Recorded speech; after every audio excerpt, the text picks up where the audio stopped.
बने नरेंद्र मोदी क्योंकि मोदी जी ने रिश्तेदार क्या फोन करके पूछिए हमारे देश के प्रधानमंत्री हमारे नरेंद्र मोदी जी के अपनी पार्टियों का अलग अलग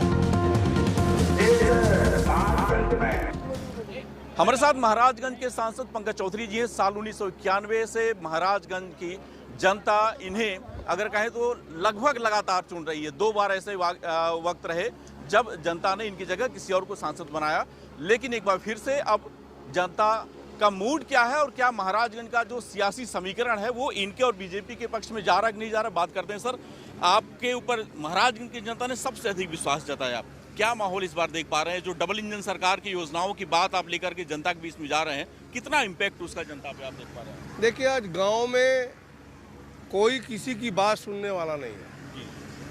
महिलाओं का खास तौर से कहना है जे खियावा था जे जियावा था वोट ओके दिहल जाए। तो आज कहीं ना कहीं जो 10 साल तक प्रधानमंत्री जी का कल्याणकारी योजना चली है, जो बिना किसी भेदभाव के जो सबका हमने मदद किया है, वो गरीबों को याद है। वो गरीब चाहता है कि निश्चित तौर से मोदी ही देश के प्रधानमंत्री बने। इस बार जो गठबंधन की एक बताया जा रहा है कि जो हवा है, राहुल और अखिलेश गांव-गांव जा रहे हैं, लोगों के बीच में मिल रहे हैं, महाराजगंज में क्या इम्पैक्ट? ये ट्विटर वाले गांव-गांव तक नहीं जाते हैं। गांव-गांव तक जाते हैं तो भारतीय जनता पार्टी के नेता, भारतीय जनता पार्टी के कार्यकर्ता जाते हैं। और आप चौराहे पे हवा चल रही है, जरा गाँव में उतरिए तो पता चलेगा हवा किस तरफ है। महाराजगंज की अगर बात करते हैं सर, तो जातिगत समीकरण कुर्मी वोटर सबसे अधिक है और सबसे अधिक आप पे विश्वास उन्होंने किया है। इस बार पंकज चौधरी के विरोध में वीरेंद्र चौधरी को लाया गया है और नौतनवा खेमे के 2 बड़े जो एक दूसरे के धुर विरोधी हुआ करते तो वो एक साथ आ गए हैं।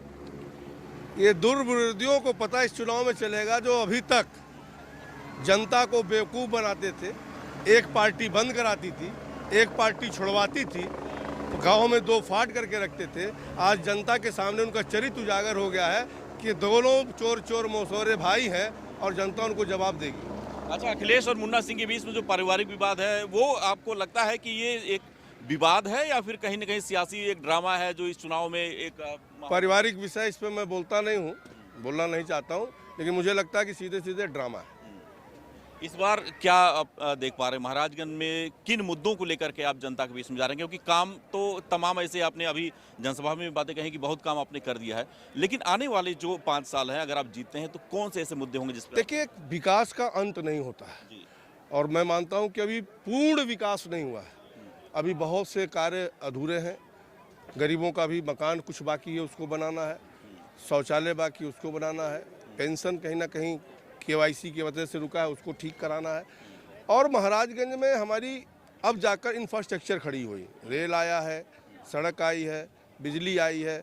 अब हम यहाँ पर अगला कदम जो मेरा होगा कि इंडस्ट्रियल एरिया के तरह डेवलपमेंट, उसके लिए मैं प्रयास शुरू कर दिया हूँ कि फरेंदा शुगर मिल जो NTC की है, आज उसकी 750 एकड़ ज़मीन खाली पड़ी है और भारत सरकार से हमने स्वीकृति करा दिया है, कोर्ट में एफिडेविट दिलवा दिया है कि जो मिलों, मजदूरों और अदालत के बीच में लटकी हुई है, सरकार उस पर सहमति दे दी है कि हम उसका भुगतान करने वाले हैं। वो खाली होगी ज़मीन तो उस पर इंडस्ट्री ला करके हम लोग इस ज़िले में रोजगार की व्यवस्था करने वाले हैं। सर, एक आखिरी सवाल ये है कि राहुल गांधी और प्रियंका गांधी का ये मानना है कि पूरे देश में 26 दल जो हैं वो एक साथ आए हैं सिर्फ इसलिए कि मोदी एक तरीके से डिक्टेटर की भूमिका निभा रहे हैं और जनता उनसे त्रस्त है। महंगाई, बेरोजगारी का मुद्दा है और इन मुद्दों को लेकर के जनता उनके साथ खड़ी नजर आ रही है। देखिए, सारे दल डिक्टेटरशिप से नहीं आई है और मोदी कभी डिक्टेटरशिप नहीं करते। जो गरीबों में पूरे देश में सबका साथ सबका विकास के आधार पर कल्याण कर रहे हैं, वो डिक्टेटरशिप नहीं कर सकते। इनको डर है, जो मोदी जी ने कहा है कि देश के गरीब जनता का गाढ़ा कमाई जिन भ्रष्टाचारियों ने लूटा है उन सबको जेल जाना होगा। इस डर के नाते सारे लोग एक मंच पे खड़े हैं। जो केजरीवाल भ्रष्टाचार के नाम पर अपना पार्टी खड़ा किया, उसी कांग्रेस के विरोध में आज कांग्रेस के साथ वो खड़े हैं। ये कहीं ना कहीं जनता देख रही है और निश्चित तौर से इन भ्रष्टाचारियों को हटाएगी। धन्यवाद। तो सांसद पंकज चौधरी मान रहे हैं कि इस बार परिवर्तन होने जा रहा है और महाराजगंज की सीट की अगर बात करो तो फिर से इस बार ये इस सीट पर दोबारा बनने जा रहे हैं यहाँ के सांसद और तमाम ऐसे वादे हैं, तमाम ऐसी बातें हैं जिसको फिर से अगर ये सरकार इनकी बनती है तो उसको पूरा करने का काम करेंगे। मुझे मेरे सहयोगी अभिषेक को दीजिए इजाजत। नमस्ते। यही हमारा स्टार डिजर्ट। डन बेटा। बाय द वे, ये देखो, तुम्हें शादी के बाद देने वाली, पर अभी सही है। It's really beautiful aunty. और ये रिसेप्शन पे। आंटी मैं अभी ट्राई करके आऊँ? क्या हुआ बेटा, कुछ भूल गई? हाँ, आपको थैंक यू कहना माँ।